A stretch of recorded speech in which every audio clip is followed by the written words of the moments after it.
Olá, boa noite. Está no ar o Show Business, o mais tradicional talk show de negócios da TV brasileira. E no programa de hoje vamos conversar pela primeira vez, é a sua primeira entrevista com o novo presidente da Bridgestone no Brasil, Damien Seltzer. A empresa é a maior fabricante de pneus do mundo, presente em 150 países. No Brasil, tem 4 fábricas e emprega 4.500 funcionários. Eu sou Bruno Meyer e seja muito bem-vindo ao Show Business de hoje.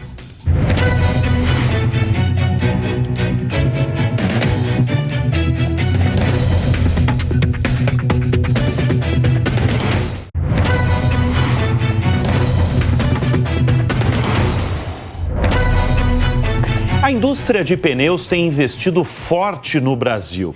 É só pegar o exemplo da japonesa Bridgestone.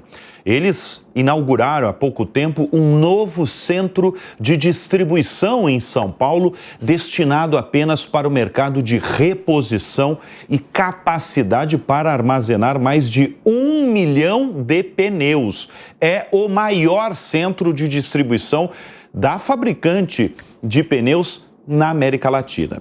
Nós vamos receber neste Show Business o presidente da Bridgestone no Brasil, Damien Seltzer. Damien, brigadíssimo pela presença aqui no estúdio.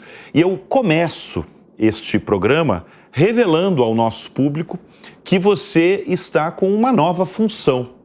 O Damien é o novo presidente, desde o dia 1º de setembro, é o novo presidente da Bridgestone no Brasil. Ele não é um funcionário novo na companhia, tem alguns anos aqui no Brasil, mas é o novo, número 1, novo presidente da companhia. Qual que é o grande desafio nos próximos tempos quando você sentou aí nessa cadeira de presidente da Bridgestone no país?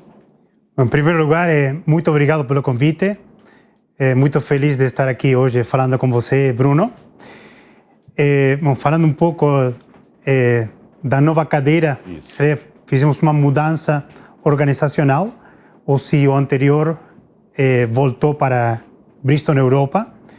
Eu fico como responsável pela operação da Bridgestone do Brasil, com muitos desafios, mas muitas oportunidades também de crescimento. Eu acredito muito no mercado do Brasil, na economia do Brasil, no país.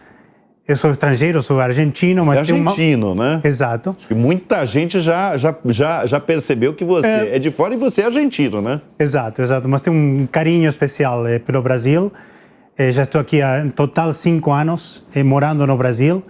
Eu já passei, mesmo com a Bridgestone, passei pelo Brasil como vice-presidente de operações de 2016 a 2019. Fiquei aqui por 3 anos. Depois fui para a Argentina, agora por 3 anos, e voltei aqui há 2 anos. E você tem uma passagem também nos Estados Unidos, né? Sim, exato. Foi pela Bridgestone ou foi outro... Porque você tem uma formação também no MIT, né, na Universidade de Massachusetts. Sim. Foi pela Bridgestone ou foi durante a sua trajetória profissional? Isso foi parte da minha trajetória profissional. Então, minha trajetória começa na Argentina. Trabalhei 5 anos em consultoria e depois decidi estudar um MBA nos Estados Unidos. E fui para o MIT no ano 2002. Já faz tempo. Já faz um tempinho. Morei em Boston por 2 anos. Fiz o MBA full-time. E aí fiquei trabalhando nos Estados Unidos. Em total, fiquei por 14 anos morando nos Estados Unidos. Minha família lá, minha esposa argentina, mudou comigo para lá. Temos 3 filhos que nasceram lá nos Estados Unidos, a dupla cidadania. E aí moramos... Hoje estão aqui no Brasil? Ou são... A família sempre está comigo. Sempre está com você. Eu mudei muitas vezes na minha carreira, mas sempre a família comigo. Olha só, a Bridgestone no Brasil tem 4 fábricas. Exato. E você, desde o dia 1º de setembro, você comanda aí 4.500 funcionários. Estou falando só de Brasil, tá? Uma companhia aí que tem em 150 países. Assusta um pouco sentar nessa cadeira aí de presidente, comandando uma operação aí com mais de 4 mil profissionais? Na realidade é um belo desafio, mas assim, o presidente não toma todas as decisões. O presidente faz parte de um time de trabalho, essa maneira que eu gosto de trabalhar, e uma companhia feita por pessoas. Então, o sucesso da companhia, o sucesso do CEO, de qualquer depende das pessoas. Então, eu tenho certeza que tem um time com a capacidade para liderar uma operação do tamanho da Bridgestone do Brasil, como você falou, 4.500 funcionários, 4 fábricas aqui no Brasil, uma empresa com presença de 100 anos aqui no mercado do Brasil, uma das operações maiores da Bridgestone a nível global. Isso que eu ia perguntar para você, qual que é o tamanho da Bridgestone Brasil no mundo? São 150 países, correto? Exato, 150 países. 150 países. Isso, a Bridgestone tem um tamanho de faturamento global em torno de 30 bilhões de dólares e a operação do Brasil é uma das maiores. Eu diria, depois da operação dos Estados Unidos, Japão e depois, se consideramos Europa, Western Europe como uma região, depois a próxima seria Brasil, que é a maior operação da América Latina. Não, quer dizer, é de extrema relevância, né, para os negócios globais, né? Exato. Agora, o que as montadoras, né, as montadoras estrangeiras, as montadoras que estão no Brasil, o que elas têm mais pedido quando o assunto é pneu? Quando o assunto é o negócio mesmo da empresa? Quem não conhece da indústria de pneus pensa que fabricar um pneu é uma coisa simples, misturar borracha, colocar, mas é complexo, é muito complexo. Muito complexo. Tem uma tecnologia por trás, é muito complexa. A gente trabalha com todas as montadoras daqui do Brasil e cada veículo tem uma especificação técnica diferenciada, dependendo do uso desse veículo, vai ser o pneu que vai precisar. Então, são anos de desenvolvimento. Um pneu pode demorar 2 a 3 anos em ser desenvolvido para um veículo, para uma aplicação específica. Você tem algum pedido aí mais exótico que apareceu já de uma montadora ou um pedido muito específico, falando ainda em pneu? Cada montadora tem pedidos específicos. Inclusive temos presença em veículos super esportivos, tipo Lamborghini, Maserati. Mas eu diria que o mais exótico projeto que tem na Bridgestone nesse momento é um projeto de um carro preparado para a Lua, que estão fazendo... Preparado para a Lua? Exatamente. Como vai funcionar isso? Conjunto com a Toyota, desenvolvendo um veículo com uma missão espacial no Japão, que está sendo desenvolvido com pneus da Bridgestone e o carro é da Toyota. Então, imagina as especificações técnicas. Obviamente, tem que ser um pneu air-free, sem ar, para funcionar na Lua.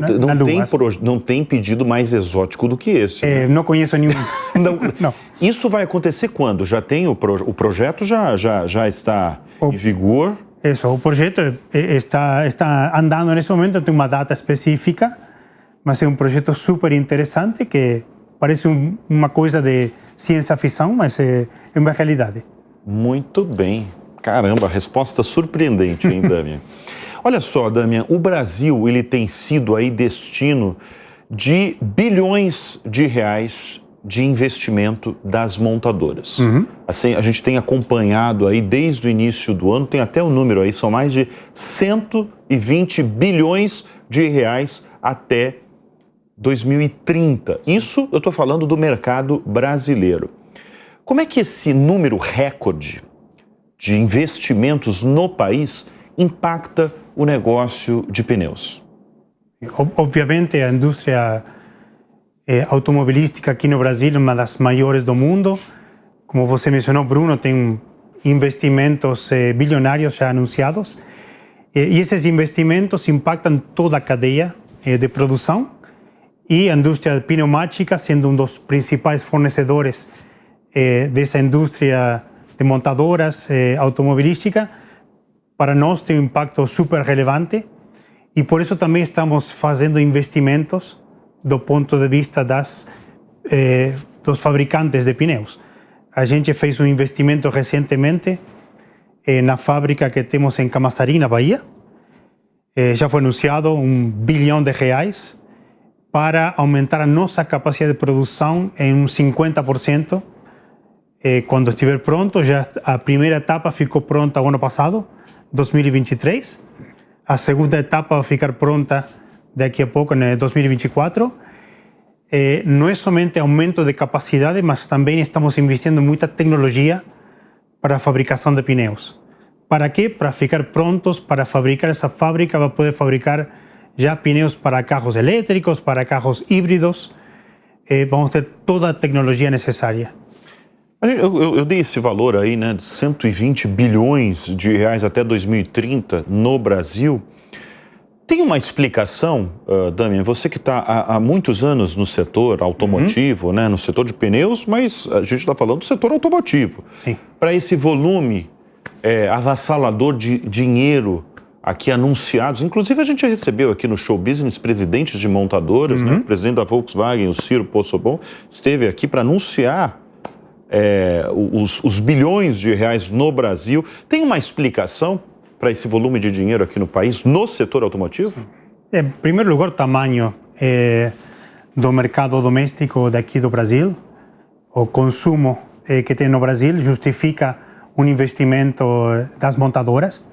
E em segundo lugar, a indústria automotiva tem evoluído muito nos últimos anos aqui no Brasil. Inclusive, eu me lembro, 30 anos atrás, carro brasileiro tinha uma percepção de qualidade que não era muito boa. Hoje em dia, todos os consumidores aqui no Brasil... Mas essa percepção vinha de quem? Do consumidor brasileiro ou do estrangeiro? Dos dois, eu diria. Dos dois. Mas eu diria, hoje em dia, a percepção de qualidade de um carro brasileiro é de extrema qualidade. Então, o consumidor, tanto brasileiro como estrangeiro, consegue valorizar essa produção aqui no Brasil. Temos mão de obra muito qualificada aqui no Brasil. E a indústria automobilística não é somente as montadoras, tem toda uma cadeia de produção que o Brasil conseguiu desenvolver, incluindo pneumáticos, exatamente, mas tem aço, outras indústrias que participam, que o Brasil tem essa cadeia produtiva muito bem montada. Olha só, a palavra da vez, Damian, você sabe muito bem, no mundo corporativo, isso, Brasil, e sobretudo no mundo, é sustentabilidade. Né?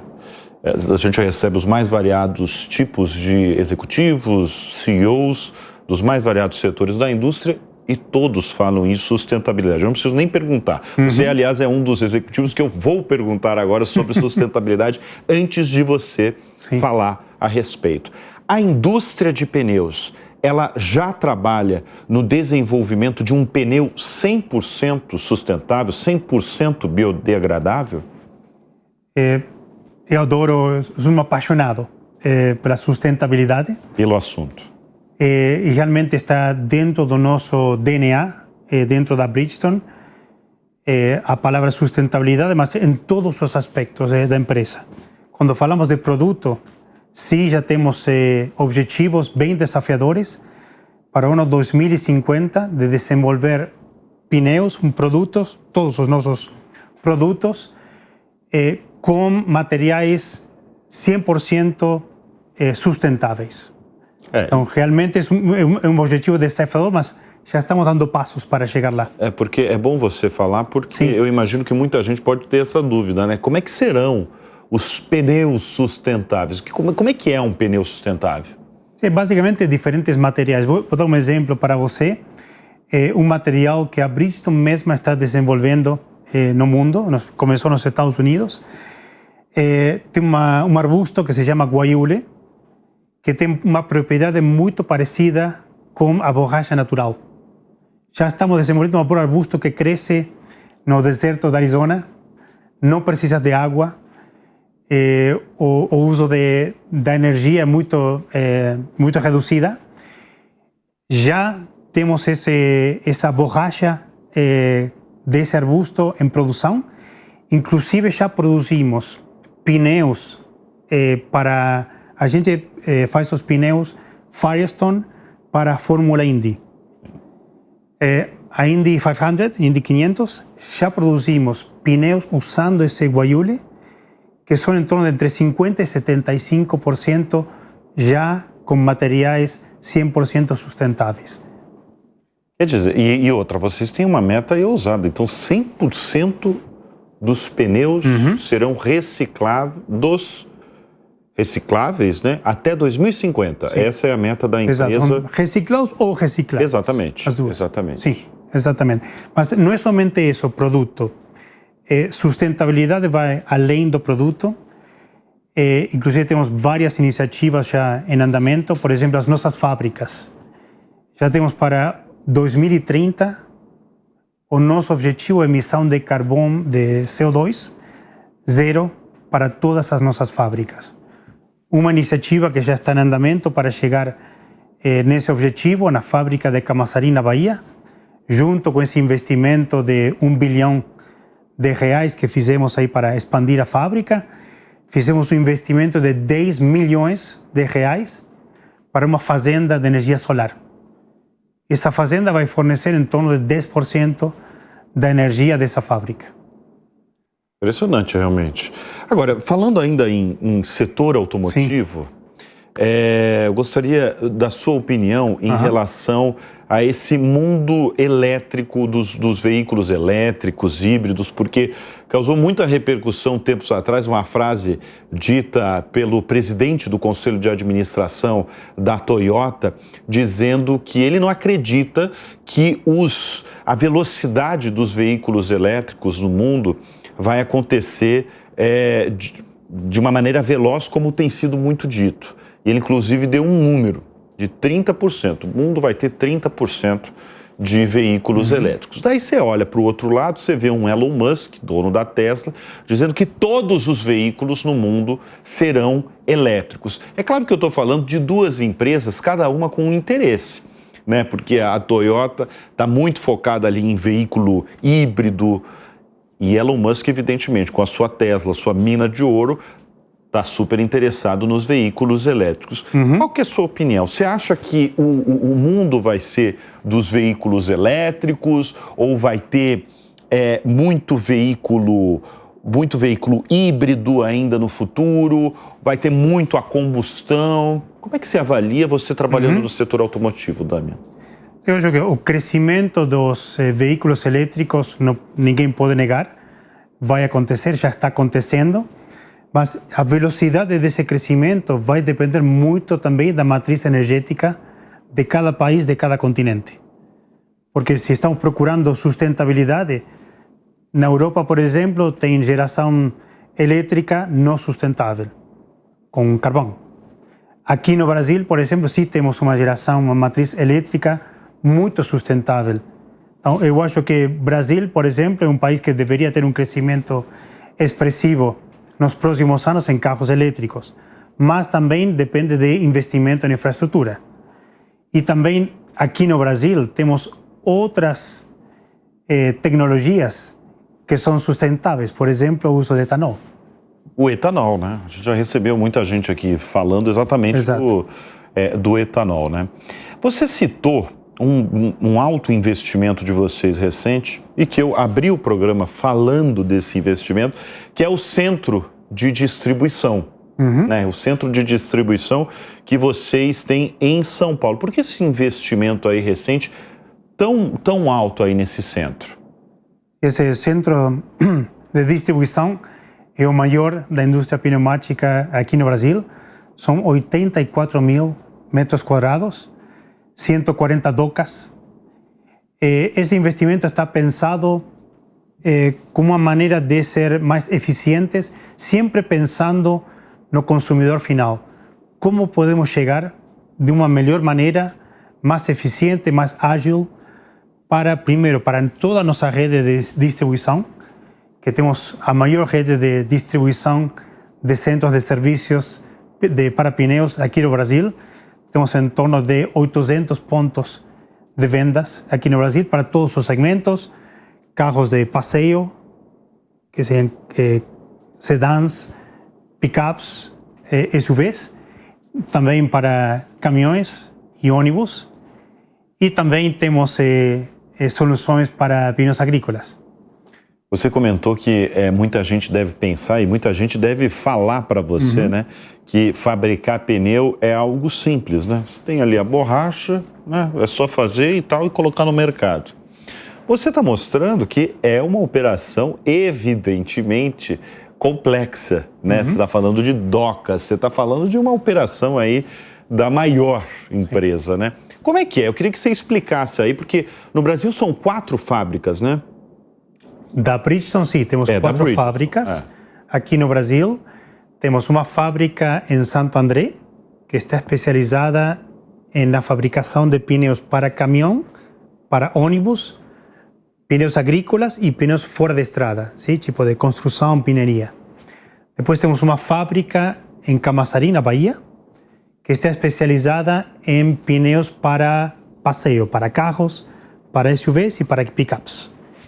E depois temos 2 fábricas, uma em Campinas e a outra em Mafra, em Santa Catarina, que são fábricas de recapagem.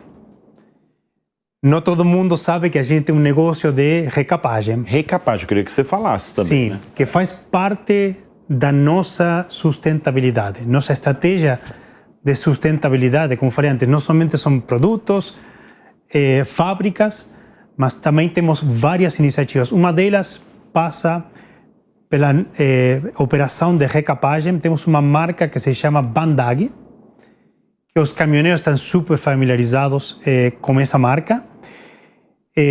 A recapagem somente pode ser feita para pneus de caminhão, agrícola e fora de estrada. Faz parte da sustentabilidade. Por quê? Porque um pneu de caminhão, por exemplo, uma primeira vida, que a gente chama vida útil de um pneu de caminhão, está em torno de 100.000 quilômetros, sim? Mas um pneu com uma carcaça de boa qualidade, como os pneus da Bridgestone, por exemplo, eles podem ser recapados com uma banda, basicamente trocar essa banda. É isso que eu queria saber. E acabou a vida. A recapagem é o quê? É você colocar ali uma sobrevida ali pro Isso, dá uma nova vida para o pneu, que basicamente... Para prolongar a vida dele, né? Prolonga a mesma quantidade, ou mais às vezes, de quilometragem que a primeira vida. Então, se pensamos em um pneu Bridgestone, por exemplo, pode ser recapado até 2 ou 3 vezes. Então, um pneu novo, na realidade, junto com a recapagem, faz parte do ciclo de vida que a gente chama do pneu. Então, temos a primeira vida, as recapagens, sim, ao longo dessa vida, e depois temos a destinação final desse pneu, que hoje em dia, essa destinação final, Brasil é um exemplo a nível mundial. É mesmo? Temos, através da Associação de Pneumáticas, que se chama ANIP, temos uma empresa que se chama Recicla ANIP, que a gente recicla 100% dos pneus produzidos aqui no Brasil, são recoletados. Temos todo um processo hoje já. Já há vários anos que temos esse modelo implementado aqui no Brasil. A gente tem uma logística inversa. Recolhemos 100% desses pneus fabricados aqui no Brasil e damos outro destino sustentável. Por exemplo, para campos de futebol. Outro exemplo que está em campos de futebol são os pneus que ficam ali nos campos, é isso? Não, os campos de turf, que são artificiais. Os campos artificiais. Sim, os campos artificiais. Isso é feito de borracha. Sim. Borracha reciclada de pneus. É outro uso muito sustentável para a fabricação de asfalto com borracha. Isso já está em desenvolvimento. Você citou o investimento em tecnologia. Sim. Eu imagino que talvez muita gente pode estar se perguntando, tecnologia para o pneu. Eu, há pouco tempo atrás, ouvi essa expressão que talvez seja, evidentemente, muito familiar para você, que é pneu inteligente. O que são, Damian, os pneus inteligentes E como é que a tecnologia tem ajudado? Porque a gente fala de pneu, a gente fala da base, né, de um veículo, né? Você justamente falou que muita gente acha que é uma coisa muito simples, mas a gente está falando da base, né, de qualquer dos veículos, né? Ou seja, é muito importante o ramo que você está. Fala um pouco da tecnologia também e o que são esses pneus inteligentes. Perfeito. Primeiro que eu gostaria de falar é, Bruno, complementar um pouco o que você acabou de falar. O pneu é o único ponto de contato entre os veículos e o solo. Exatamente, o veículo e o chão, né? Exato. Então, tem um componente de segurança muito relevante. Então, parte das nossas tecnologias tem a ver com essa segurança que precisamos entregar para evitar qualquer tipo de acidentes. Mas os pneus não são somente segurança, são outras características dentro do pneu, conforto, cuidado. Bom, voltando à tua pergunta anterior de carros elétricos, dos desafios das pneumáticas para fabricar pneus para carros elétricos é justamente o ruído. É o barulho, né? O barulho, porque com o motor a combustão, você tem um barulho do motor. Sim. Com carro elétrico, você não tem barulho do motor. Sim. Então, qual é o único barulho que você está ouvindo? O contato do pneu com o asfalto, com o solo. Exatamente. Então, uma característica relevante desses pneus, da tecnologia, desses pneus para carros elétricos, eu diria são duas características fundamentais para pensando em carros elétricos. Uma delas é o barulho, o ruído, e a outra é o peso. Tá. Porque por conta das baterias, esses carros elétricos têm um peso maior. Tá. O pneu tem que estar preparado para isso. Mas o primeiro ponto eu achei mais relevante de todos, que você falou de segurança, que evidentemente é uma preocupação que vocês têm que ter o tempo todo, né? Como é que a tecnologia ajuda na segurança de um veículo? Ali, a tecnologia do pneu, a gente está falando, a gente está num programa aí sobre pneus, né? Então como é que a tecnologia na fabricação, na produção de um pneu ajuda na segurança de um veículo? Em primeiro lugar, tem muito a ver com todo o processo de desenvolvimento de um pneu. A gente não lança um pneu como poderia lançar um chocolate. Tem todo um processo de desenvolvimento de anos, com testes, para ter certeza que todas essas necessidades de segurança são 100% garantidas. E dentro da Bridgestone, sendo uma empresa japonesa, a qualidade dos produtos, qualidade dos processos, está dentro também do nosso DNA. O fundador da Bridgestone, Ishihiro Ishibashi, a missão dele, bem clara, ele fundou a companhia em 1931. E já nessa época, a missão que ele falava é servir a sociedade com qualidade superior.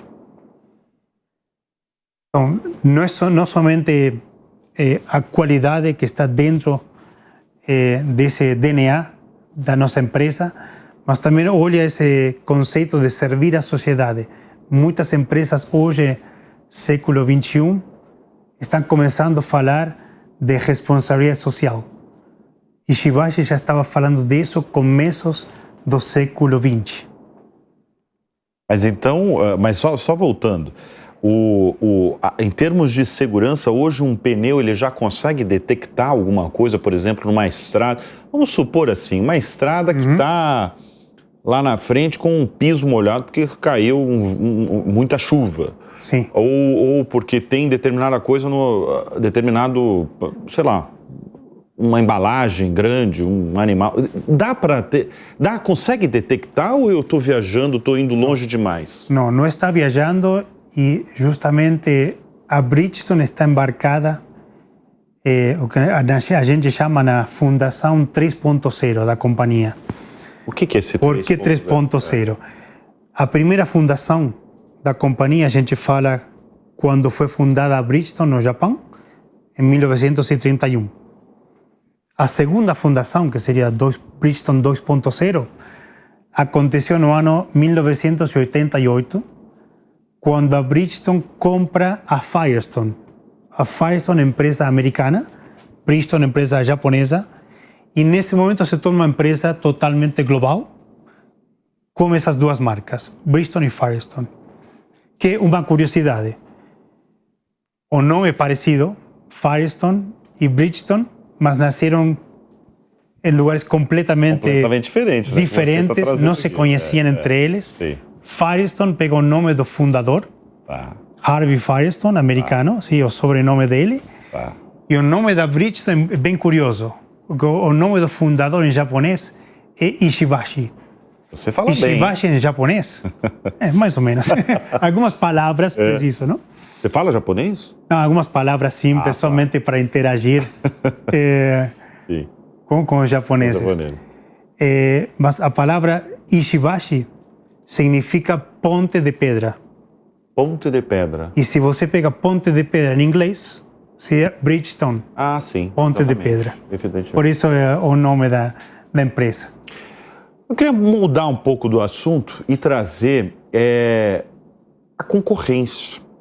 E principalmente, como é que os pneus, mas concorrência longe, tá? Não estou falando de concorrência nacional. Sim. Como é que os pneus asiáticos, que estão entrando aí em demasia no Brasil, impactam o negócio de vocês? Hoje, o maior desafio na indústria toda são essa invasão aí de pneus asiáticos? Sim, Bruno, é realmente uma preocupação que temos dentro da indústria nacional de pneumáticas, o que a gente chama a invasão de pneus asiáticos nos últimos 2 anos. 2 anos? Sim.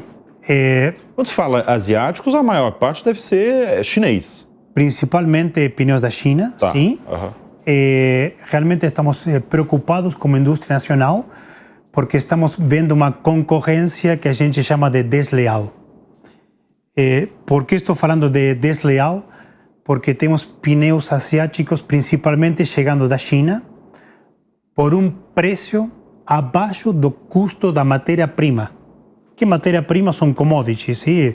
Borracha natural, borracha sintética, são commodities que a gente já sabe o preço é global, mas estão chegando claramente com subsídio da China, chegando aqui ao mercado brasileiro.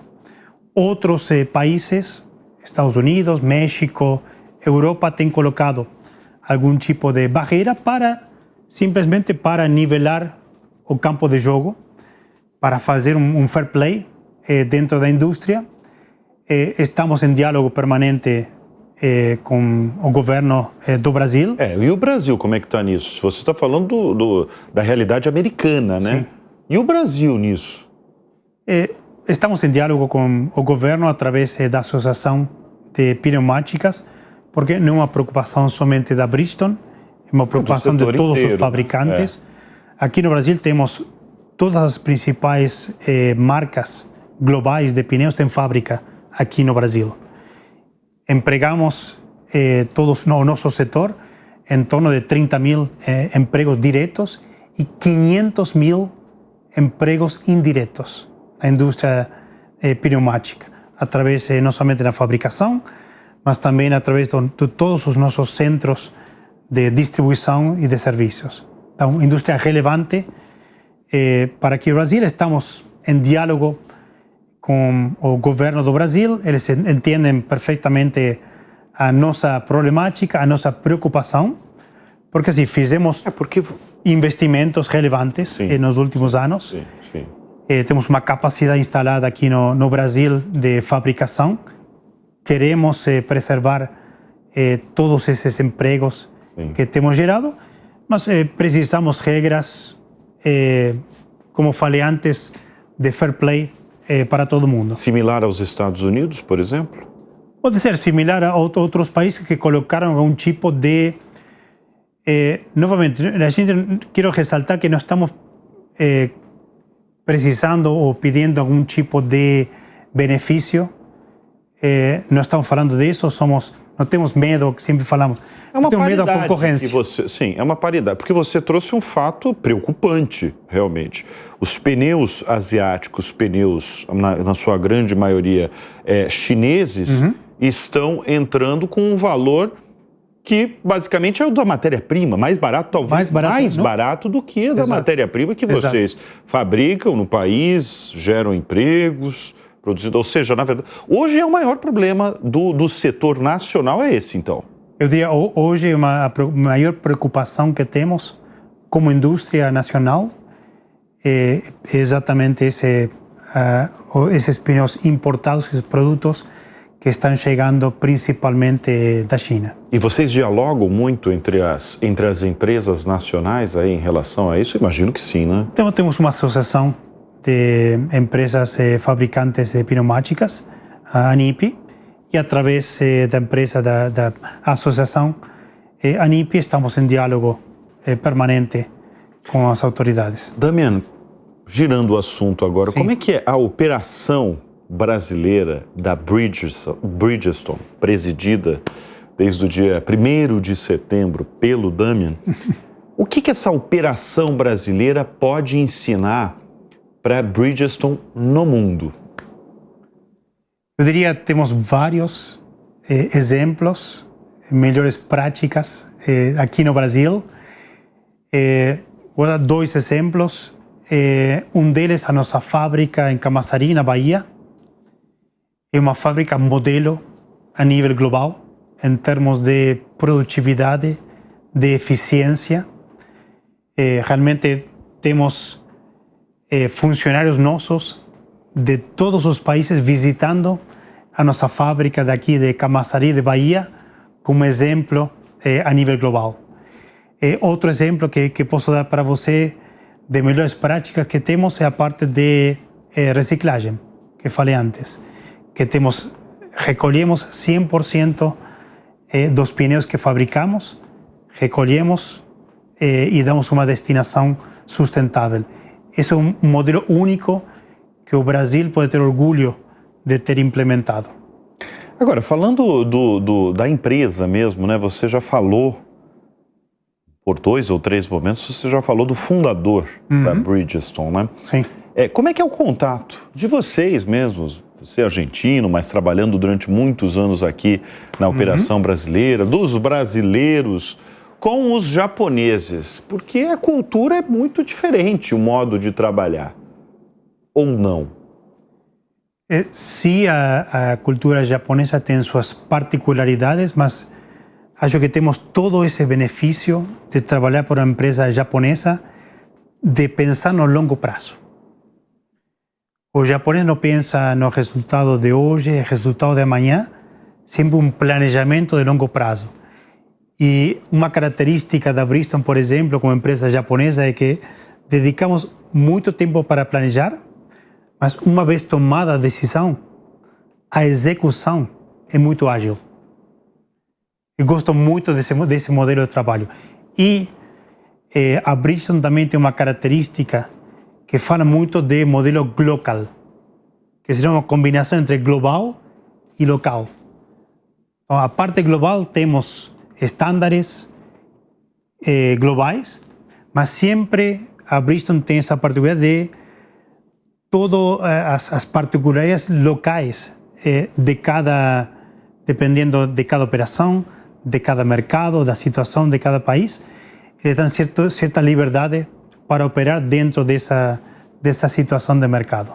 Quando você já esteve algumas vezes no Japão, né, na sede da Bridgestone, em contato com os altos executivos da sede ali, né, os japoneses mesmo. O que mais surpreendeu você na maneira de fazer negócios mesmo, Damian? Eu acho que o nível de ética. De ética? Sim, e eu tive a oportunidade de ir para o Japão várias vezes. Incrível como o japonês tem um orgulho por suas próprias marcas. De ser japonês? Ou das suas marcas? Das suas marcas. Orgulho de ser japonês também. Mas se você vê orgulho de trabalhar para uma Bridgestone, orgulho de trabalhar para uma Toyota, é incrível no dia a dia, no diálogo com eles. Inclusive, teve a chance de ir na cidade que se chama Kurume, onde nasceu a Bridgestone, uma cidade muito pequena no interior de Japão. Ali que nasceu? Ali que nasceu. Deve ter museu, deve ter tudo ali, né? Tem um museu do fundador, realmente me fica arrepiado mesmo? pensando, sim, uma emoção enorme, porque aí dá para ver, temos uma fábrica, a primeira fábrica da Bridgestone ainda continua nesse local, nessa cidade, e quando a gente fala, eu visitei essa fábrica, falando aí com os operários, os funcionários, em que o nível o senso de dono, esse orgulho que eles têm de pertencer. Esse é um dos segredos de uma empresa de sucesso? Acho que sim, esse senso de dono, não somente falando de empresas japonesas. Eu trabalhei para outras empresas também. Trabalhou para outras empresas. Empresas americanas, empresas espanholas, mas acho que uma chave de sucesso é esse senso de dono, esse orgulho de trabalhar. Agora, você está falando de uma cidade muito pequena no Japão, onde nasceu essa fabricante líder aí de pneus que está em 150 países. Como é que foi essa expansão? Para tantos lugares, né? Você está falando de uma cidade ali minúscula no Japão, né? Como é que foi isso? Como é que se deu essa expansão global? E começou, no começo do século XX, 1931, começou com uma empresa japonesa, depois se tornou uma empresa realmente global, depois da compra da Firestone. Depois a Bridgestone sempre continuou crescendo. A Bridgestone comprou no ano 2007 a empresa Bandage, que é de recapagem. E depois a terceira fundação que a gente fala foi agora, recentemente, no ano 2019, a Bridgestone comprou uma empresa de telemetria. Essa terceira fundação tem a ver muito com se tornar uma empresa de soluções de mobilidade, soluções sustentáveis. Que isso faz parte da evolução da Bridgestone. Não é somente fabricar pneus, sim, vamos continuar fabricando pneus, porque essa é a base do negócio, mas tem todo um ecossistema vinculado com pneus, que tem a ver com serviços e tem a ver com tecnologias de mobilidade. A empresa que a Bridgestone comprou na Europa em 2019 era a antiga TomTom Telematics, que você talvez ouviu falar, lembra os GPS originalmente, tinha duas marcas, uma delas era TomTom. Sim, os GPS, A Bridgestone comprou essa empresa na Europa e agora estamos implementando esse modelo de soluções de mobilidade no mundo inteiro. E isso tem vários modelos de negócio. O modelo principal tem a ver com telemetria, por exemplo, para frotas de caminhões. Sensores de telemetria colocados dentro dos veículos, dos caminhões, que servem para diferentes serviços, diferentes soluções. Por exemplo, segurança do motorista, segurança da carga. Que foi um assunto que a gente falou, né? Sobre essa importância aí da segurança, né? O que o pneu pode oferecer de segurança para um veículo, né? E para o motorista, evidentemente. Sim, mas não somente o pneu, temos câmeras inteligentes. Ah, tá. Por exemplo, que estão colocadas dentro do veículo, que podem ajudar, por exemplo, tem câmeras que detectam se o motorista está distraído. Tá. Então, indicam um alarme. Você dá umas piscadinhas. Exato, para indicar que um perigo nesse momento. Tem outros sensores que estão dentro dos pneus. Tem tecnologias que já são uma realidade fora do Brasil. Eu sou muito apaixonado por isso. Daqui a pouco chegarão aqui no Brasil. Mas temos uma tecnologia, por exemplo, falando de pneus especificamente, temos sensores que estão dentro do pneu, que eles conseguem medir a pressão do pneu e a temperatura. E estão conectados com essa plataforma de tecnologia. Qual é o uso, por exemplo, desses pneus? Um caminhão que está na estrada, um pneu pode começar a perder ar. O que acontece geralmente, ou historicamente, que acontece aqui no Brasil? O motorista acaba sabendo quando já tem que parar o veículo no meio da estrada, com problemas de segurança. Às vezes de madrugada, exatamente, e também, sem um posto perto. Exato. Né? E economicamente também, um veículo parado por horas aguardando o serviço chegar. Com essa tecnologia, por exemplo, com esse sensor, consegue detectar no momento que o pneu começou a perder ar indica para o motorista quantos quilômetros consegue rodar. Indica também, detecta... Mas ele indica ali no painel? Sim. No painel mesmo? Sim, no painel mesmo. Indica para o motorista e também na central da frota. Indica que isso está acontecendo. E não somente indica isso, indica também, pode fazer um agendamento automaticamente com um centro de serviços localizado. Vamos falar que detecta que pode continuar circulando por 50 quilômetros. O próximo centro de serviços fica a 20 quilômetros, já agenda diretamente com esse centro de serviços para o caminhão chegar aí, fazer o conserto desse pneu e continuar. Quer dizer, olha o papel da tecnologia, a revolução que ela faz, a diferença que ela faz, por exemplo, na segurança dos veículos, através... Era isso, eu até fiz essa pergunta minutos atrás sobre o que a tecnologia ajuda no setor, e você está falando dos sensores que tem ali dentro para medir, desde temperatura, diferença do ar, é uma coisa impressionante mesmo. Gente, o papo está delicioso, a gente está conversando com o novo presidente da Bridgestone no Brasil. A gente volta daqui a pouco, é uma breve pausa para mais um papo, mais um bloco com o Damian. Até já.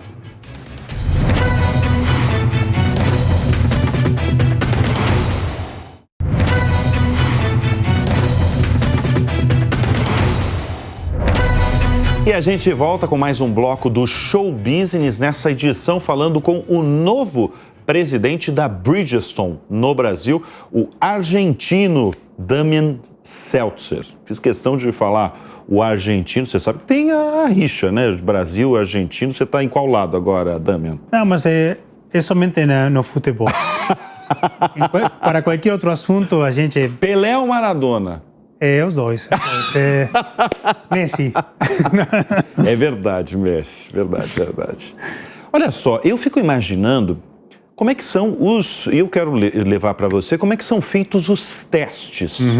Os testes de pneus antes de chegar na porta de uma montadora. Sim. Como é que são feitos aí? Eu queria que você explicasse para a nossa audiência. É importante mencionar que temos um centro de desenvolvimento aqui no Brasil para desenvolver pneus para toda a América do Sul.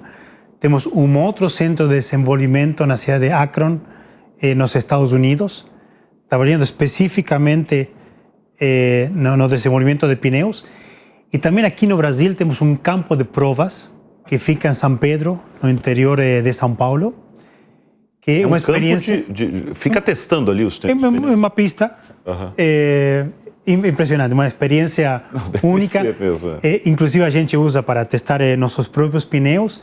Temos também, convidamos nossos clientes, e temos uma experiência única poder dirigir, porque é uma pista, um campo de provas que simula qualquer tipo de condição que o pneu pode enfrentar na vida cotidiana, no dia a dia.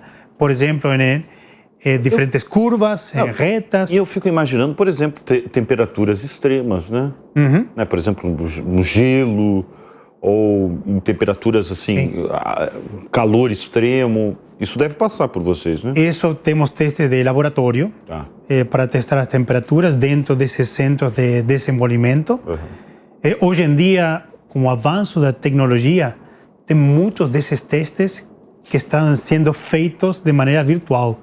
Tecnologia 3D e demais.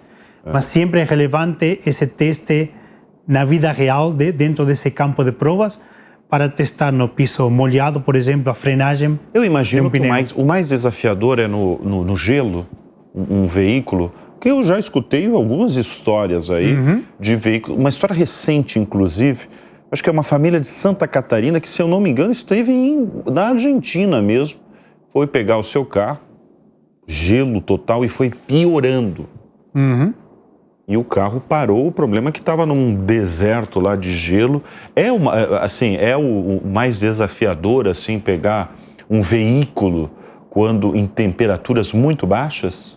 Inclusive existem pneus específicos para neve. Em países, por exemplo, do hemisfério norte, norte dos Estados Unidos, norte da Europa, Os veículos trocam de pneus quando chega o inverno, colocam esses pneus específicos para neve, que tem uns pinos aí que ajudam na tração dessa neve, e realmente conseguem poder dirigir o veículo dentro dessas condições. É mais difícil quando tem condição de gelo que com neve. Gelo é muito mais perigoso que dirigir na neve. Gelo, né? Sim. Imagino. Você falou no primeiro bloco sobre o carro brasileiro, por exemplo, que ele não era tão bem visto, né, dentro e fora do país. O que mudou? Você que está no setor automotivo há tantos anos, o que mudou no desejo? Porque quando a gente fala de carro, a gente fala do desejo mesmo das pessoas de ter tal carro, de ter, né, tal marca. A gente fala de marcas, sim, né? O que mudou no desejo do consumidor? Você pode falar, inclusive, do Brasil específico.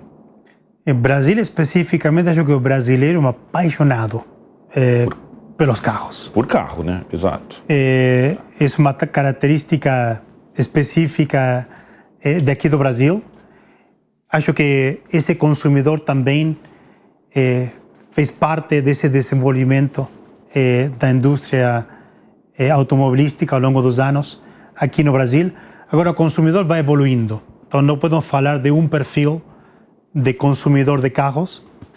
Tem consumidores de carros que gostam de dirigir por uma questão de experiência esportiva.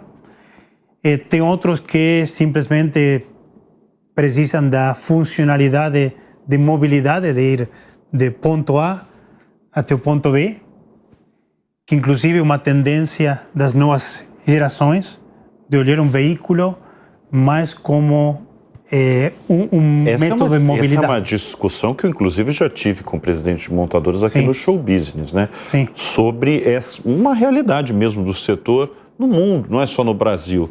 Essa, talvez, falta de desejo das gerações mais jovens de ter o seu próprio carro, né? A gente via em gerações passadas aquele sonho. Sim. Quando você completa 18 anos, qual que era o seu sonho? Era ter o carro próprio.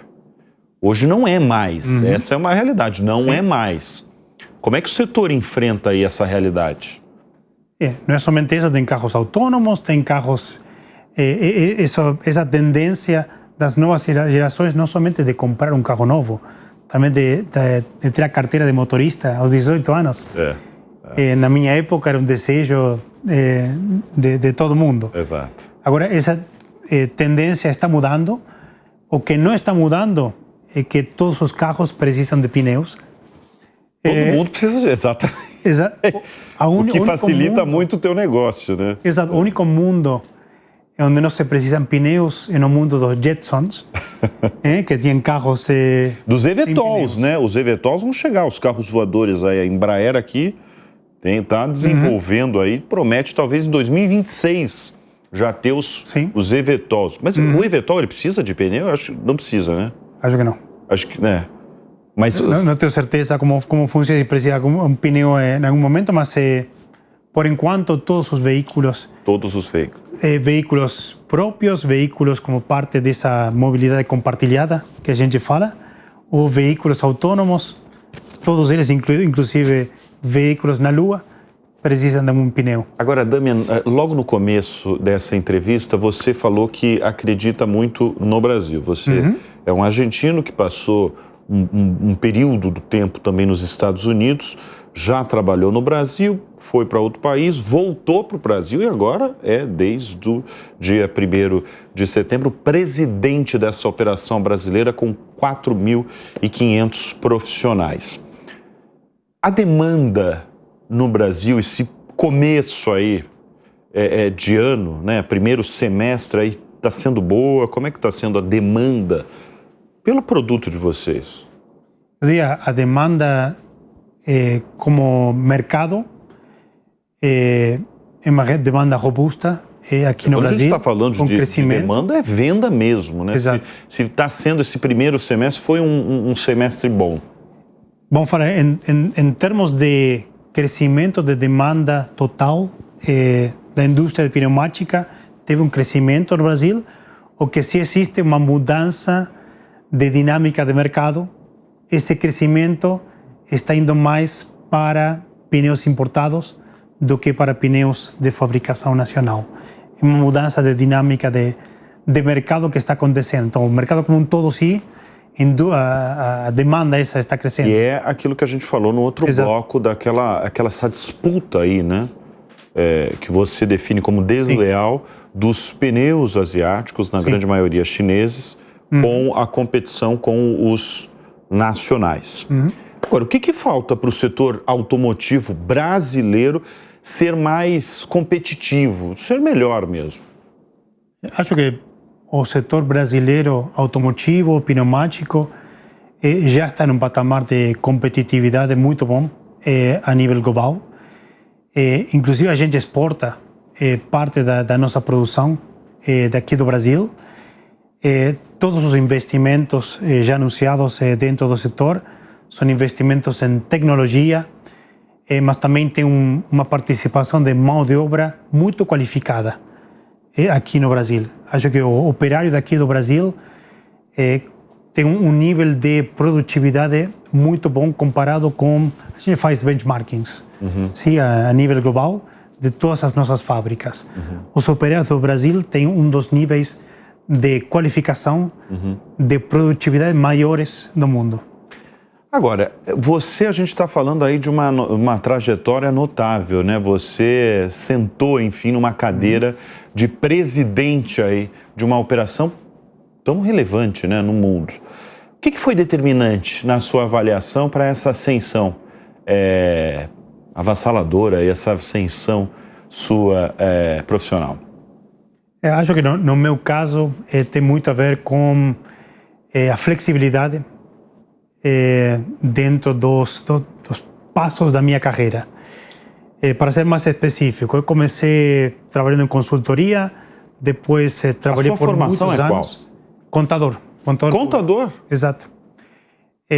Mas eu sempre trabalhei de uma maneira muito flexível, não somente com flexibilidade de mudar, por exemplo, eu comecei como financeiro por muitos anos, depois virei vice-presidente de operações, fábricas, logística, sistemas, depois passei para uma área mais comercial, como country manager, como inclusive agora na cadeira que estou, basicamente a minha maior responsabilidade passa por marketing, por vendas, mas acho que para qualquer executivo o que é fundamental é ter essa flexibilidade, essa capacidade de lidar com qualquer tipo de mudanças. Eu mudei de país muitas vezes, acho que minha esposa testemunha disso, mudamos acho que 15 vezes. 15 vezes? Na nossa vida, sim. E não foi só os Estados Unidos, de países. Então, você foi para a Europa também? Não, 15 vezes mudamos de casas. De casas, porque dentro nos Estados Unidos você também passou por várias cidades, né? Passei por várias cidades. Boston, como você falou. Sim, passei por Boston, passei por Nova Jersey. Então, certamente ela gosta de mudança, cidades. Não. A sua esposa. Não gosta? Não gosta, mas está acostumada. Exatamente. E os seus filhos vão seguir no setor automotivo? Eles gostam de carro, do setor? Como é que é? Acho que eles estão mais nessa nova geração, que eles gostam da mobilidade, mas não necessariamente acho que tem o objetivo de ter um carro próprio, por exemplo. São adolescentes, tenho 3 filhos, gêmeos de 17 anos, que eles já estão prontos para pegar a carteira de motorista daqui a um ano, e uma filha de 13 anos. Mas acho que eles gostam muito, acho que como família gostamos muito, adoro isso, a experiência de dirigir do caminho, mais do que o carro mesmo. Gostamos muito de viajar. Gosto muito de viajar. Qual foi o lugar que vocês mais... Tem um lugar preferido? Eu tive a sorte de viajar por vários países, vários continentes. Qual que foi a melhor viagem de carro, Damian, que você fez? Imagino que foi algumas, que você talvez vai pensar como uma das melhores mesmo, né? Sim, eu me lembro de várias nesse momento. Acho que uma experiência única foi dirigir de carro, cruzar a Cordilheira dos Andes, de Argentina para Chile, de carro.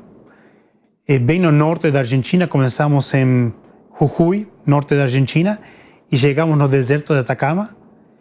Caminho único. Deve ser, exatamente. Foram 5 horas, mas em 5 horas você passa, foi em dezembro, então passamos de 30 graus, ascendimos a 5.000 metros de altura, chegamos no carro. Quando chegamos lá em cima, tínhamos neve, e depois descimos para o deserto de Atacama, chegamos novamente a 30 graus de temperatura, tudo isso em 5 horas. E o caminho com excelente. Cenários deslumbrantes, imagino. Espetacular. Né? Espetacular. Espetacular. Damian, você tem referências no mundo dos negócios, na vida? Quem são as suas? Essa é uma pergunta clássica que eu dou, que eu faço aqui para todos os convidados do Show Business, porque, de certa forma, revela muito aí das pessoas, dos executivos que comandam as maiores empresas do país. Quem são as suas referências no mundo dos negócios? São vários. Eu diria um deles é Warren Buffett. Um mega investidor. Um mega investidor. Mas por que eu admiro o Warren Buffett? Porque ele conseguiu sucesso ao longo dos anos, através das diferentes crises. E ele fala muito de investir no momento da crise. Quando todo investidor... Quando todo mundo está apavorado, começa a fugir, começa a vender. Assustado, vamos fugir do investimento. Essa hora que ele coloca esses investimentos. Por quê? Porque acredita nos ciclos econômicos. Eu acredito muito nisso, nos ciclos econômicos que sempre acontecem. Por isso me identifico também muito com uma empresa japonesa, pensando no longo prazo, sabendo que os ciclos econômicos vão existir, mas você tem que conviver com essa volatilidade de mercados. Muito bem. Warren Buffett, um mega investidor americano, tenho a impressão que foi a primeira vez que foi falado, isso é excelente, aqui no Show Business com os executivos. Damian, eu quero agradecer muito a sua presença aqui no programa. Obrigado por ter aceitado o nosso convite, a sua primeira entrevista, né, tanto para veículos impressos, para veículos, né, de televisão, como presidente da Bridgestone no Brasil. E nós aqui, toda a nossa equipe, deseja sucesso aí nessa caminhada a longo prazo, como você gosta de falar, como os japoneses gostam, né? Vida longa aí como presidente, como líder da empresa no Brasil. Eu que agradeço, Bruno, pelo convite. Bom, e eu tenho um recado para você. O Show Business vai ficando por aqui. A gente tem um convite. Se você quer ter mais conteúdos exclusivos aqui da Jovem Pan, com vídeos dos nossos comentaristas, por exemplo, faça a sua assinatura. Entre lá, é www.jovempan.com.br e assine.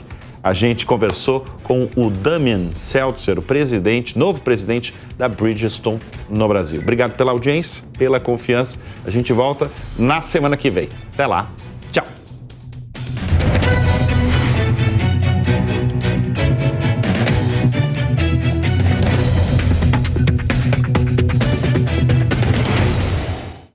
A opinião dos nossos comentaristas não reflete necessariamente a opinião do Grupo Jovem Pan de Comunicação.